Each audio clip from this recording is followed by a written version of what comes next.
వెళ్ళు నా పక్కనలే, నా పక్కనే కూర్చున్నావు, నా పక్కన కూర్చున్నావు, నా పక్కన కూర్చో, మాకు వెళ్ళిపో, నాతో మాట్లాడొద్దు, వెళ్ళిపో, నాతో అసలు మాట్లాడొద్దు, నువ్వు నాతో మాట్లాడొద్దు అని చెప్పా, నువ్వు నాతో మాట్లాడొద్దు, నన్ను కొట్టావు ఇప్పుడు,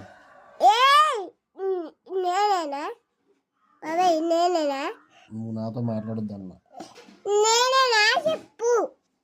నువ్వు కాదు ఆమె పిచ్చమ్మాయి.